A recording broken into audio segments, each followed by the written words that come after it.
Santo,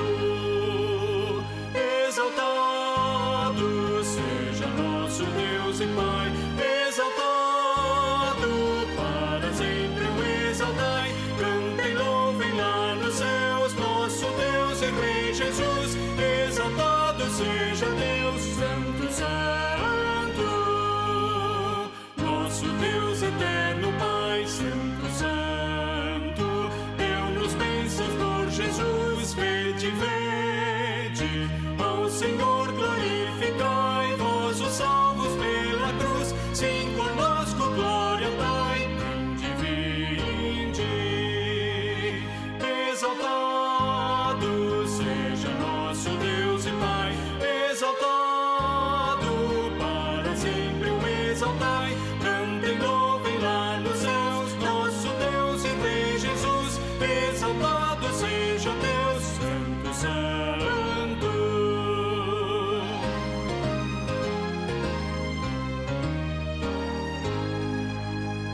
Exaltemos nosso Deus, Santo, Santo, exaltemos com fervor hoje, hoje, tributemos todos nós hinos santos de louvor, sim, louvor em alta voz, hoje, hoje, exaltado seja nosso Deus e Pai, exaltado para sempre o exaltai. Cantem, louvem lá nos céus, nosso Deus e Rei Jesus, exaltado seja Deus, Santo, Santo.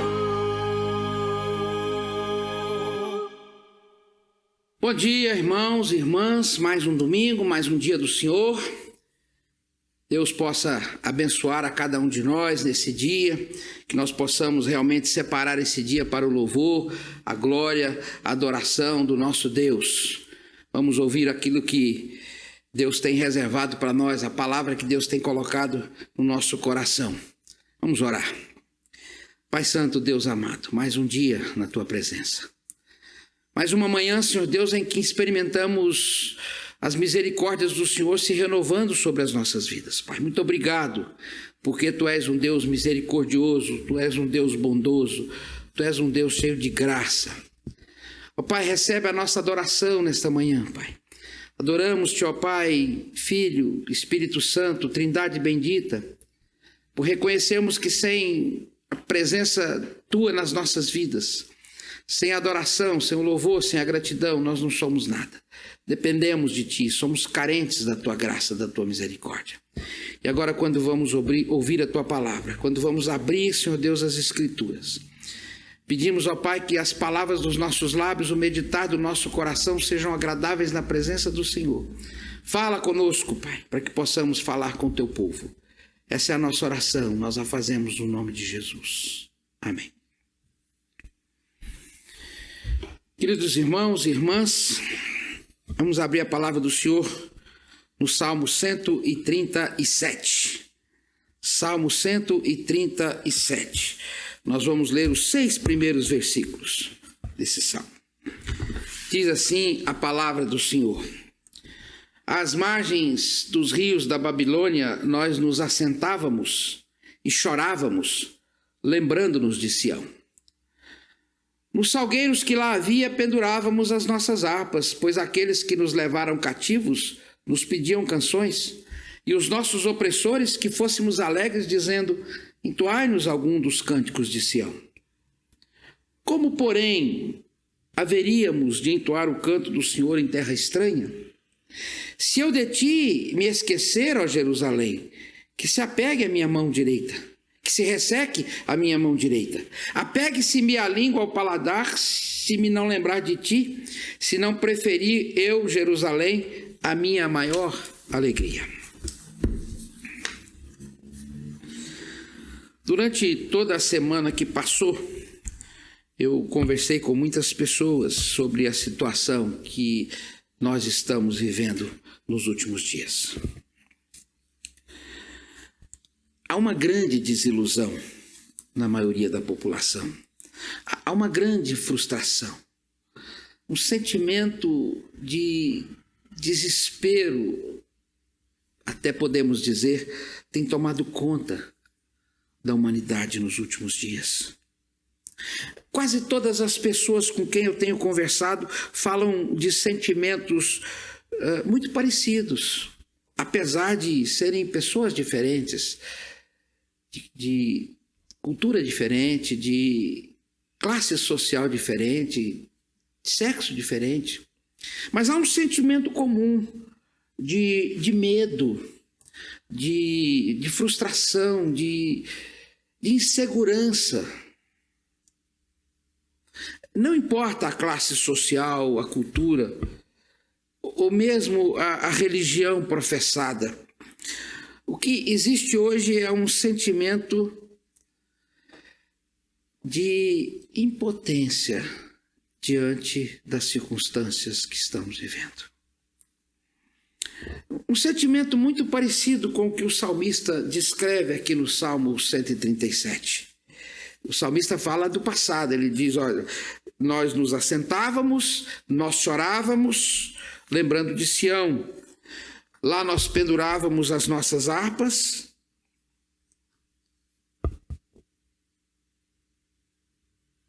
E lá nós vivíamos uma vida muito semelhante com a vida que nós estamos vivendo hoje, queridos, embora numa situação não de cativeiro, como o salmista experimentou.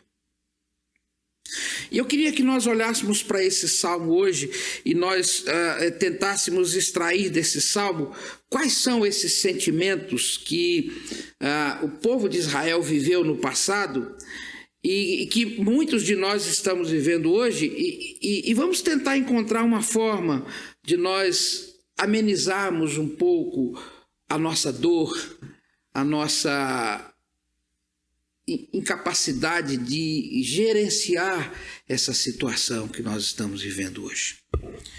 A situação, como eu disse, é muito parecida com o que viveu o salmista. Evidentemente, num contexto diferente. Vamos tentar entender o contexto do salmista. Abra sua Bíblia lá no livro de 2 Reis, no capítulo 24, porque o capítulo 24 do segundo livro dos Reis nos fornece o contexto para o cativeiro babilônico, que era onde o salmista viveu durante um tempo. Diz assim, versículo 8 do capítulo 24, 2 Reis. Tinha Joaquim 18 anos de idade quando começou a reinar. E reinou 3 meses em Jerusalém. Sua mãe se chamava Neusta e era filha de Elnatã de Jerusalém. Fez ele o que era mal perante o Senhor, conforme tudo quanto fizera seu pai. Naquele tempo subiram os servos de Nabucodonosor, rei da Babilônia, a Jerusalém, e a cidade foi cercada. Nabucodonosor, rei da Babilônia, veio à cidade quando os seus servos a sitiaram. Então subiu Joaquim, rei de Judá, a encontrar-se com o rei da Babilônia. Ele, sua mãe, seus servos, seus príncipes e seus oficiais. E o rei da Babilônia, no 8º ano do seu reinado, o levou cativo. Levou dali todos os tesouros da casa do Senhor e os tesouros da casa do rei. E segundo tinha dito o Senhor, cortou em pedaços todos os utensílios de ouro que fizera Salomão, rei de Israel, para o templo do Senhor. Transportou a toda Jerusalém todos os príncipes, todos os homens valentes, todos os artífices e ferreiros. Ao todo 10.000. Ninguém ficou, senão o povo pobre da terra. Transferiu também a Joaquim para a Babilônia, a mãe do rei, as mulheres deste, seus oficiais e os homens principais da terra. Ele os levou cativos de Jerusalém à Babilônia. Todos os homens valentes até 7.000 e os artífices e ferreiros até 1.000, todos eles destros na guerra, levou-os o rei da Babilônia cativos para a Babilônia. O rei da Babilônia estabeleceu rei em lugar de Joaquim, ao tio paterno deste, Matanias, de quem mudou o nome para Zedequias. Observem, o texto diz que Nabucodonosor levou para a Babilônia somente a classe alta. Foram levados cativos pelo rei da Babilônia. Príncipes, homens valentes, artífices e ferreiros, os principais homens da terra. Daniel e seus amigos foram levados nessa primeira etapa também. Daniel, no capítulo 1 do seu livro, a partir do versículo 6, ele completa o relato. Ele diz assim, capítulo 1, versículo de 1 a 6. No terceiro ano do reinado de Joaquim, rei de Judá, veio Nabucodonosor, rei da Babilônia, a Jerusalém e a sitiou. O Senhor lhe entregou nas mãos a Joaquim, rei de Judá, e alguns dos utensílios da casa de Deus, e a estes levou-os para a terra de Siná, para a casa do seu Deus, e os pôs na casa do tesouro do seu Deus. Disse o rei a Aspenaz, chefe dos seus eunucos, que trouxesse alguns dos filhos de Israel, tanto da linhagem real como da dos nobres, jovens sem nenhum defeito, de boa aparência, instruídos em toda a sabedoria, doutos em ciência, versados no conhecimento e que fossem competentes para assistirem no palácio do rei e lhes ensinasse a cultura e a língua dos caldeus. Determinou-lhes o rei a ração diária das finas iguarias da mesa real e do vinho que ele bebia, e que assim fossem mantidos por 3 anos, ao cabo dos quais assistiriam diante do rei. Entre eles se achavam dos filhos de Judá Daniel, Hananias, Misael e Azarias. Foram levados nessa primeira leva, esses 4 jovens que nós conhecemos a história do que aconteceu com esses 4 jovens lá no cativeiro. Nabucodonosor tirou também todos os tesouros da casa do rei. 2 Reis 25, 9 a 13, nos fornece o restante da narrativa da tomada total de Israel por Nabucodonosor. Diz assim, versículo 9 do capítulo 25, 2 Reis: E queimou a casa do Senhor e a casa do rei, como também todas as casas de Jerusalém. Também entregou às chamas todos os edifícios importantes. Todo o exército dos caldeus que estava com o chefe da guarda derribou os muros em redor de Jerusalém. O mais do povo que havia ficado na cidade e os desertores que se entregaram ao rei da Babilônia e o mais da multidão, Nebuzaradã, o chefe da guarda, levou cativos. Porém, dos mais pobres da terra, deixou o chefe da guarda ficar alguns para vinheiros e para lavradores. Cortaram em pedaços os caldeus as colunas de bronze que estavam na casa do Senhor, como também os suportes e o mar de bronze que estavam na casa do Senhor, e levaram o bronze para a Babilônia. Então vejam, queridos, o templo, a casa do rei, as casas dos nobres, os edifícios importantes, os muros, as portas, tudo foi destruído. E alguns dos levitas, sacerdotes, foram levados cativos. E no meio deles, alguns levitas cantores. Depois de algum tempo de cativeiro, o salmista escreve esse salmo, depois de voltar do cativeiro, para mostrar como era a situação que eles viveram no cativeiro.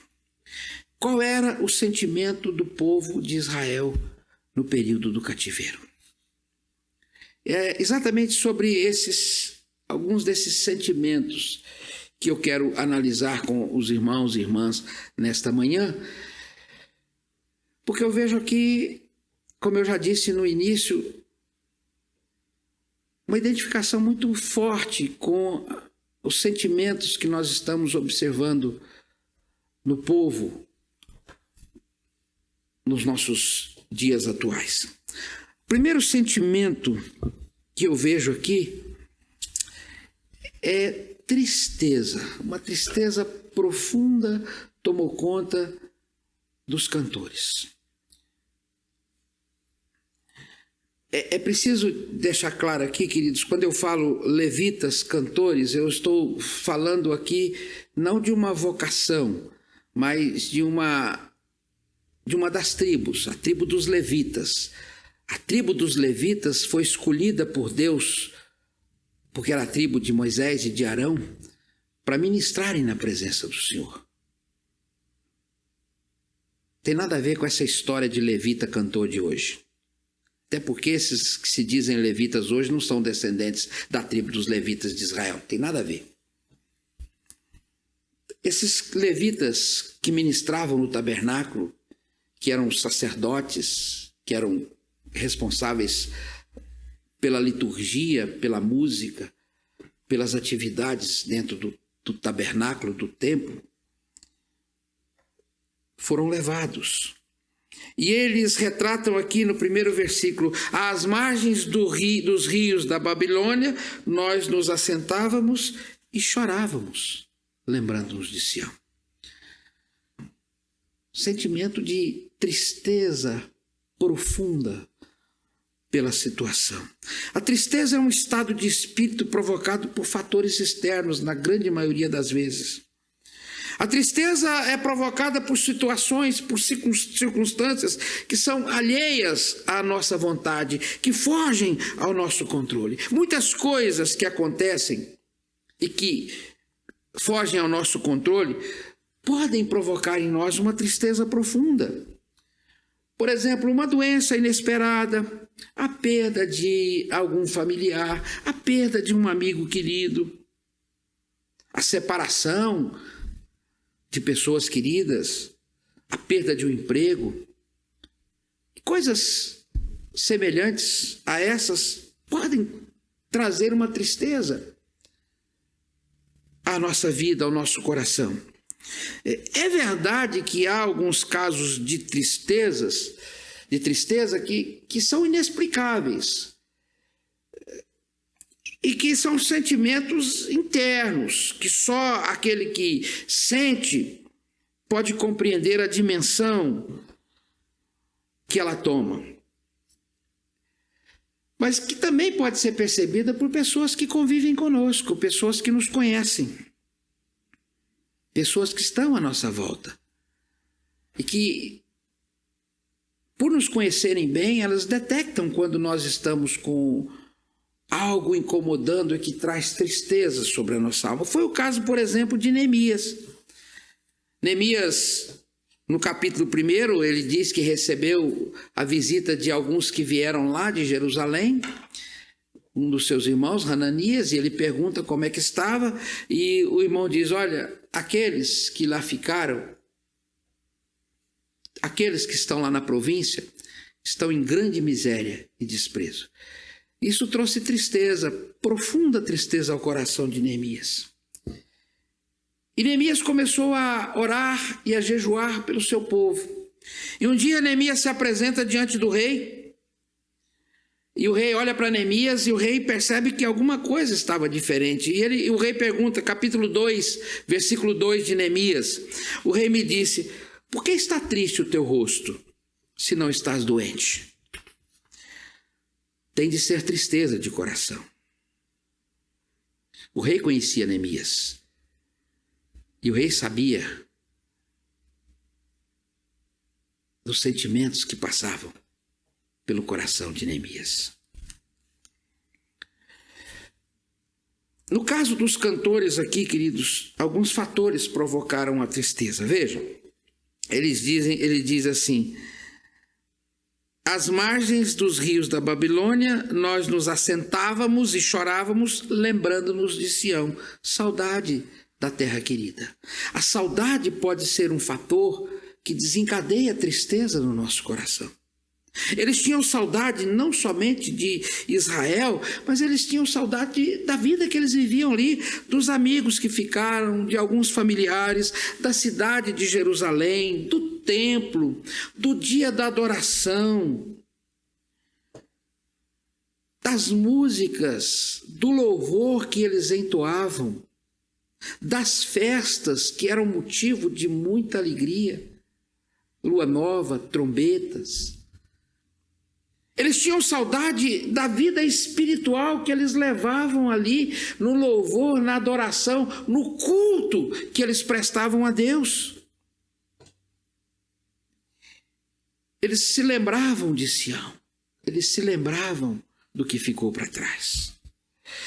O segundo fator que pode ter provocado a tristeza dos cantores era o estado em que eles se encontravam. Veja, o versículo 3 do Salmo 137, eles dizem assim: pois aqueles que nos levaram cativos, eles eram cativos. eles eram escravos, eles eram prisioneiros. Aqueles que nos levaram cativos nos pediam canções, e os nossos opressores que fôssemos alegres, dizendo: entoai-nos alguns dos cânticos de Sião.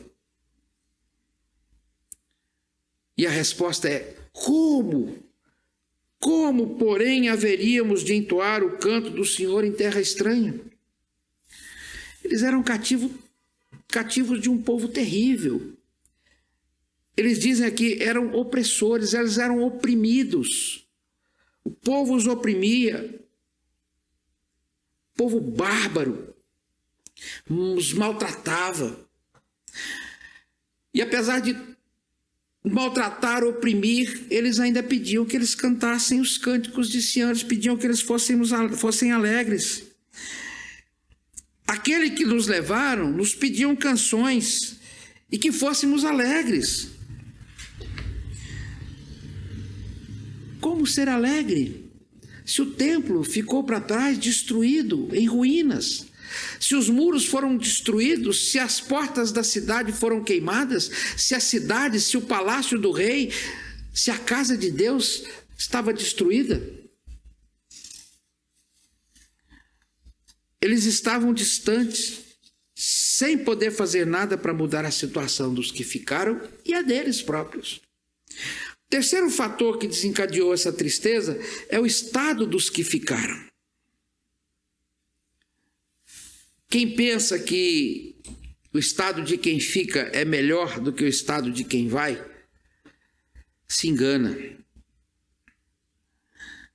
Não só nesse caso aqui, que eles eram cativos, mas também no caso de, por exemplo, quando alguém viaja. Quando alguém viaja, quem fica sente, sofre, da mesma forma de quem vai. Vejam o que Neemias escreve aqui, versículo 3 e 4 do primeiro capítulo de Neemias. Disseram-me: os restantes que não foram levados para o exílio e se acham lá na província, estão em grande miséria e desprezo. Os muros de Jerusalém derribados, as suas portas queimadas. E aí Neemias diz: tendo eu ouvido essas palavras, assentei-me, chorei, lamentei por alguns dias e estive jejuando e orando perante o Deus dos céus. Vejam, queridos, a saudade, o estado em que eles estavam, o estado em que se encontravam aqueles que ficaram, tudo isso os leva ao desespero, ao choro, à tristeza. Na história mesmo do Brasil, nós temos, na época da escravidão, conta-se que alguns dos nossos irmãos que eram trazidos da África e que foram escravizados pelos portugueses aqui no Brasil, eles morriam de uma doença chamada banzo. E dizem que essa doença era provocada pela saudade da terra natal. Tristeza, a saudade, a situação, a circunstância que se encontra e também a circunstância dos outros da nação fizeram com que eles sentissem uma tristeza tremenda. Nós nos assentávamos e chorávamos. O segundo sentimento que o povo de Israel tinha no cativeiro era o sentimento de inatividade. Esse sentimento é em decorrência do primeiro sentimento. Geralmente, a tristeza, ela nos conduz a um estado de letargia, de adormecimento, de inatividade. Quando nós estamos tristes, nós não temos vontade de fazer nada. E foi isso que aconteceu com o povo de Israel. Vejam, nós nos assentávamos e chorávamos. E ele continua no versículo 2: e nos salgueiros que lá havia, nós pendurávamos as nossas harpas. O ato de pendurar as harpas era uma consequência natural do estado de espírito que eles estavam vivendo. Dizem que toda a produção da Babilônia era composta de mão de obra escrava. E que na época do povo de Israel ali, os israelitas eram exatamente aqueles que produziam alguma coisa. E muitos levitas, muitos cantores, muitos sacerdotes, muitas pessoas faziam parte dessa mão de obra escrava, dessa produção na Babilônia. E por causa da tristeza, esses cantores, esses responsáveis pela música, pelo louvor e pela adoração, se tornaram improdutivos. Penduravam as suas harpas, ou seja, eles não tinham nem prazer, alegria em dedilhar a sua harpa, em cantar louvores ao Senhor. Não era uma profissão para os cantores levitas, era vocação. Eles foram chamados por Deus para ministrar no templo. Toda a tribo dos levitas recebeu a vocação de cuidarem da vida espiritual. Eram sacerdotes. E dentro desse grupo de sacerdotes, cada um tinha uma função. Havia aqueles que ministravam no templo. Haviam aqueles que ministravam nas cidades de refúgio, que cuidavam da cidade de refúgio. Haviam aqueles que ensinavam a palavra. Haviam aqueles que cantavam, que conduziam o louvor. Dizem que o templo de Salomão, nas reuniões do sábado, tinha 4.000 levitas cantores que se revezavam durante toda a cerimônia no louvor contínuo a Deus. Quando Josafá vai para a batalha, Josafá leva levitas, cantores, e conforme os levitas cantavam, os exércitos inimigos eram desbaratados. Era vocação, não era profissão. E quando eles dizem que eles penduravam as harpas nos salgueiros, eles estavam dizendo: as nossas vidas estavam dependuradas junto com os nossos instrumentos. Não há sentido para nós dedilhar o nosso instrumento se a nossa vida não está sendo tocada, dedilhada pelas mãos daquele que nos vocacionou. Porque nós não sentimos prazer, nós não sentimos alegria. As harpas dependuradas e enferrujando ao vento, ao tempo, eram como se as vidas deles também estivessem enferrujando, ou seja, estivessem sem sentido. Não há sentido para a nossa vida. Vidas inativas, talentos desperdiçados, dons adormecidos, inúteis, vidas mortas, indiferentes. Esse é o sentido aqui, queridos. Nós pendurávamos as nossas harpas e junto com as nossas harpas a nossa vocação, o nosso chamado, a nossa motivação, a nossa vida. A tristeza produziu o sentimento de inatividade, de inutilidade. A tristeza produziu um vazio que precisava ser preenchido na vida deles. Mas há um terceiro sentimento aqui, que é em decorrência desse, que eu já falei aqui também agora, né? Que é a falta de motivação para o louvor. Aqueles que nos levaram cativos nos pediam canções, os nossos opressores, que fôssemos alegres, dizendo: entoai-nos alguns dos cânticos de Sião. Como, porém, haveríamos de entoar o canto do Senhor em terra estranha? Como adorar ao Senhor? Como louvar ao Senhor? Como cantar ao Senhor? Como eu já disse, é uma consequência lógica da situação em que eles se encontravam.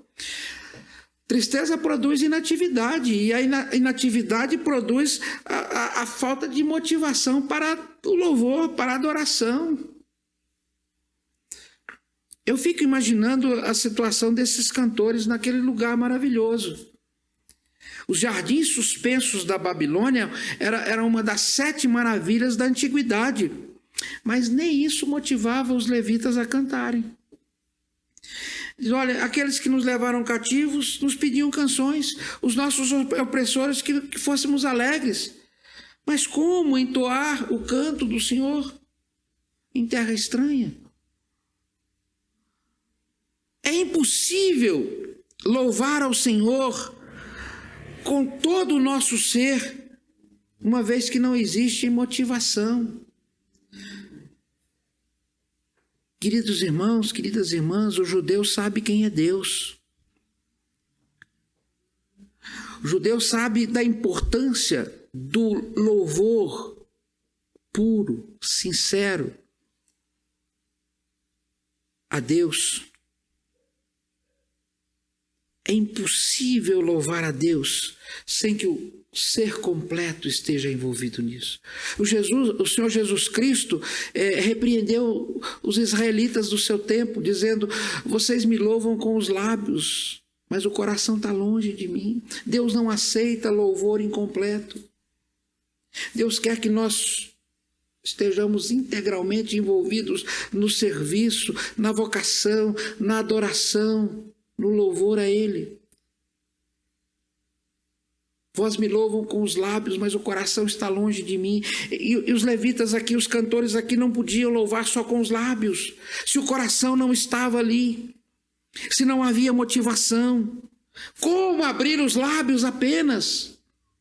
Como dedilhar o instrumento apenas, se não há sentido no louvor, na adoração? Se nada faz sentido para nós, porque nós somos oprimidos, nós somos escravos.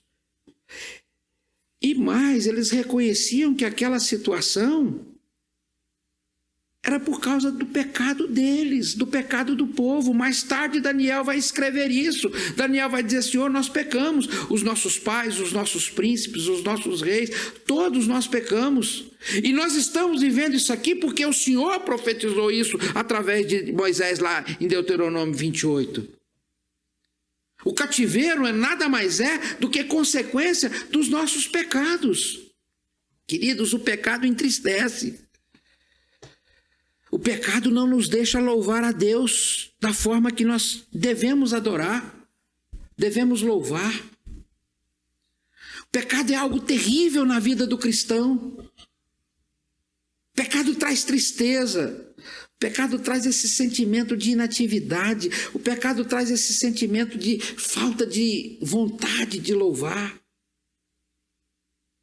Quando nós não queremos ir à igreja, quando nós não queremos ir ao culto, à adoração, pode ter certeza, tem pecado não confessado. Tem alguma coisa na nossa vida, algum pecado tirando a nossa paz, roubando a nossa comunhão com Deus, tirando a nossa alegria. E nós não queremos louvar ao Senhor, nós não queremos ir na casa do Senhor, porque nós vamos ser confrontados. O nosso pecado vai ser desnudado na presença do Senhor. O povo estava vivendo aquela situação por causa do pecado que eles cometeram contra Deus. Eles não tinham motivação para louvar. Os levitas sabiam, os cantores sabiam que o louvor tem que ser algo espontâneo, tem que ser algo natural, tem que ter motivação correta no coração. Um poeta contemporâneo escreveu um cântico que eu particularmente gosto muito.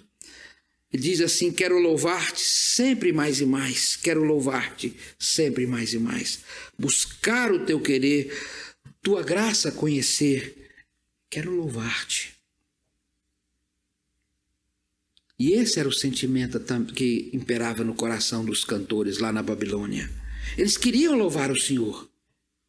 Mas como ser sincero se as circunstâncias não favorecem? Como louvar ao Senhor se as circunstâncias são adversas? Esses sentimentos são legítimos, queridos. E eram esses sentimentos que tomavam conta da vida deles. Não há nada de errado com isso, irmãos. O que não pode acontecer é que esse estado seja permanente na vida do homem e da mulher que conhecem a Deus. O pecado não pode ser algo normal, natural na vida do cristão. É por isso o desejo expresso por ele aqui nos versículos 5 e 6. Ele diz assim: se eu de ti me esquecer, ó Jerusalém, que se resseque a minha mão direita. Apegue-se minha língua ao paladar, se me não lembrar de ti, se não preferirei o Jerusalém a minha maior alegria. Jerusalém onde estava a casa de Deus, Jerusalém onde estava o templo, Jerusalém era o lugar da adoração, Jerusalém ocupava o centro da nação, e Deus habitava no centro da nação. Significava que Deus habitava no centro da vida do povo de Israel. Queridos, Deus quer ser o centro da nossa vida. Deus não quer as migalhas, Deus não quer a periferia da nossa vida. Deus quer o importante, o principal. Ele quer ocupar o centro da nossa existência. Ele quer ser a razão da nossa existência. Quando eu e você nos envolvemos com pecado, nós estamos afastando Deus do controle da nossa vida. O sentimento do salmista aqui nesses versos 5 e 6 é o desejo profundo de voltar a Jerusalém, de restaurar a sua vida e desta forma restaurar a sua alegria, refazer a sua comunhão com Deus, o prazer de estar na casa de Deus, na cidade de Deus, de refazer o seu lar, a sua família, de renovar o seu louvor sincero, de ter uma vida íntegra, santa, reta diante de Deus, o Deus de Israel, o Deus do povo, o Deus que habitava no meio do povo. Esse é o desejo sincero do coração do salmista, e esse deve ser o desejo sincero do nosso coração, queridos. Andar com Deus, viver com Deus, Deus ser o centro da nossa existência, Deus ser a razão da nossa existência. A palavra de Deus diz que pode a tristeza durar todo o anoitecer, mas a alegria vem pela manhã, porque Deus quer refazer a cada manhã a nossa vida, o sentido da nossa existência. Hoje nós aprendemos sobre alguns sentimentos do povo de Israel no cativeiro: tristeza, inatividade, falta de motivação para o louvor. E como é que nós podemos aplicar isso na nossa vida? O que isso tem a ver com a nossa vida, irmãos? Aquela pergunta que eu sempre faço: e daí? O que isso tem a ver comigo hoje? Quantos hoje, por causa do que está acontecendo nessa situação mundial, não se encontram do mesmo jeito que o salmista, queridos?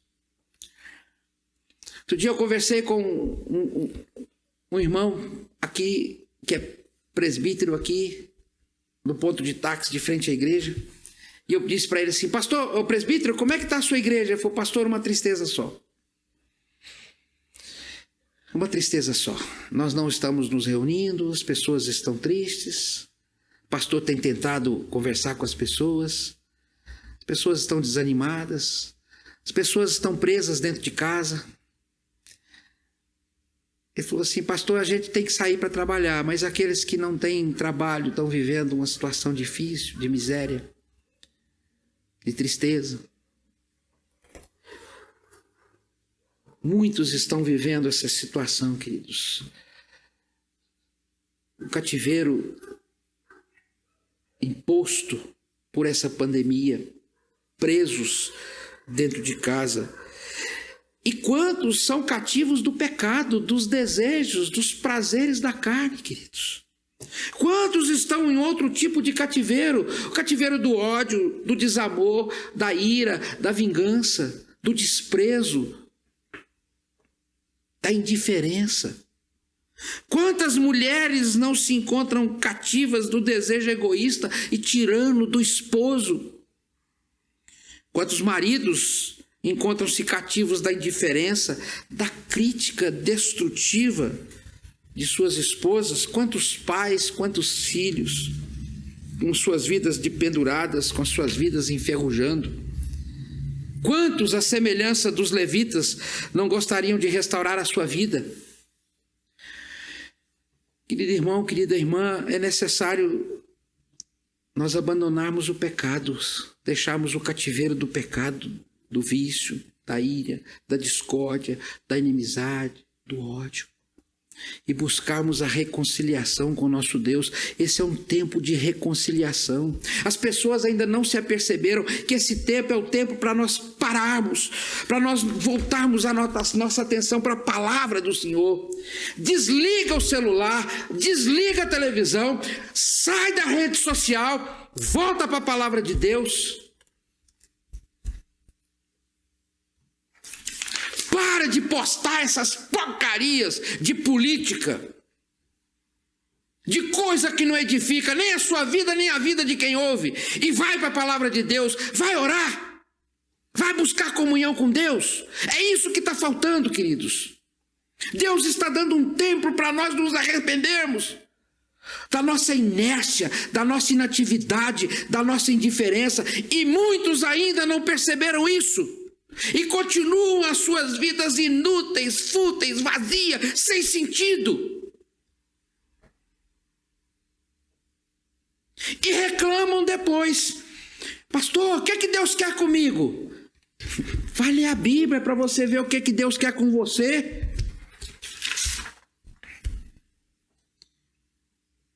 Deus nos chama, queridos, para a liberdade e não para a escravidão. Deus nos chama para viver uma vida plena. Deus nos chama para que possamos testemunhar da sua palavra. Deus nos chama para viver uma vida nova. Como servos de Deus, o nosso compromisso é com a palavra de Deus e com o Deus da palavra. Possamos romper as amarras que nos prendem ao pecado e aos prazeres da carne, queridos irmãos, queridas irmãs, e que possamos gozar a presença de Deus e do seu Espírito Santo em toda a plenitude. Infelizmente, todas as vezes que deixamos de gozar as bênçãos de Deus por causa da nossa indiferença, por causa do nosso medo de nos entregarmos a Deus, de deixar que o Espírito Santo haja na nossa vida, nós somos derrotados.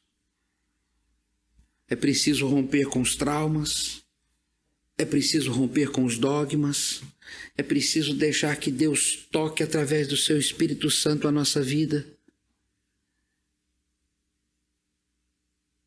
e que os ossos secos sejam enchidos, preenchidos de carne e traga vida à nossa existência.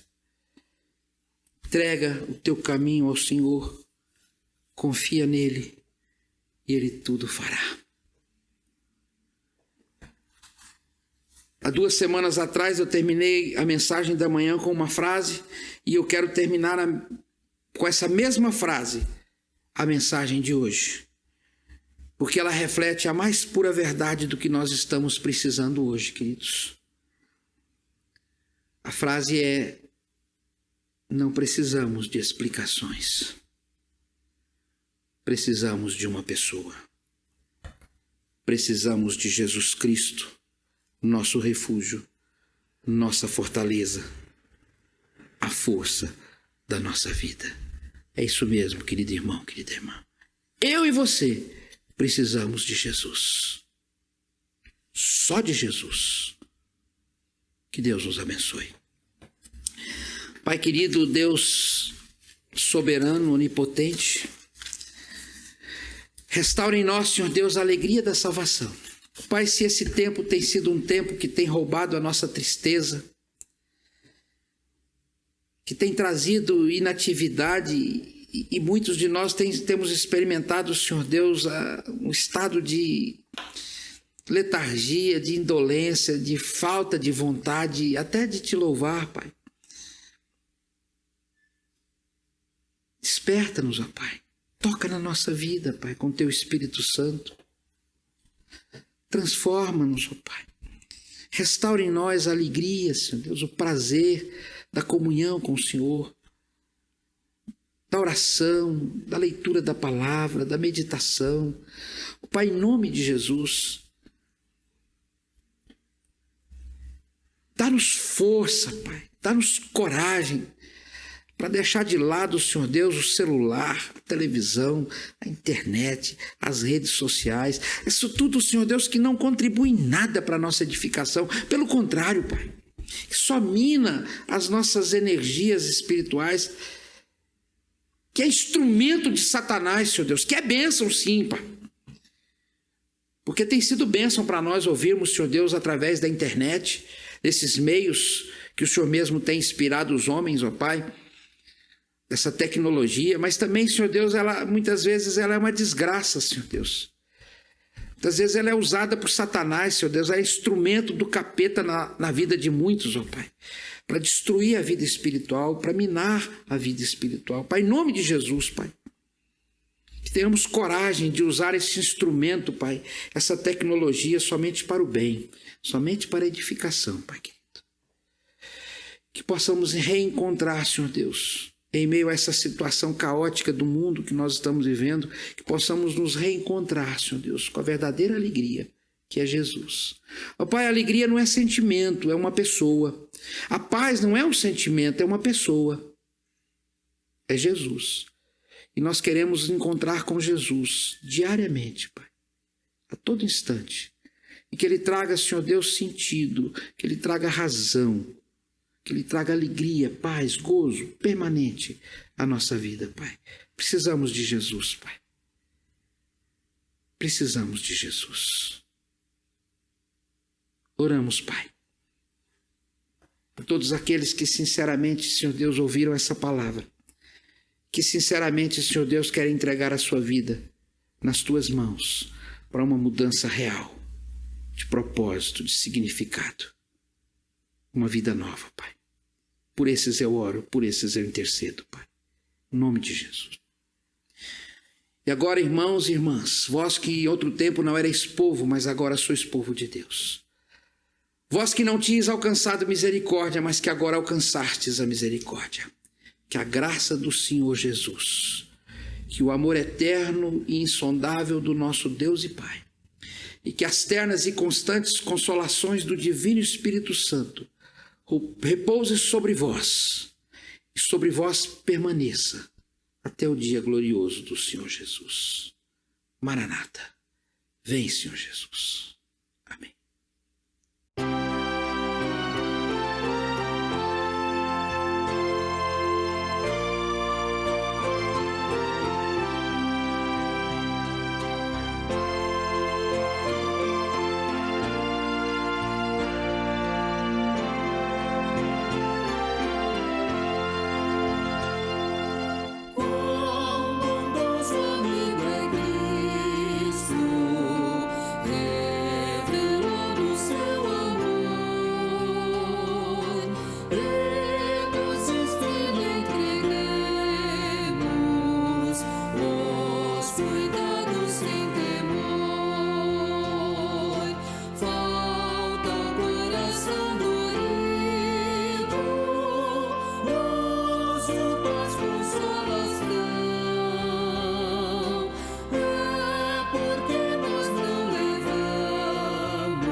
Whoa.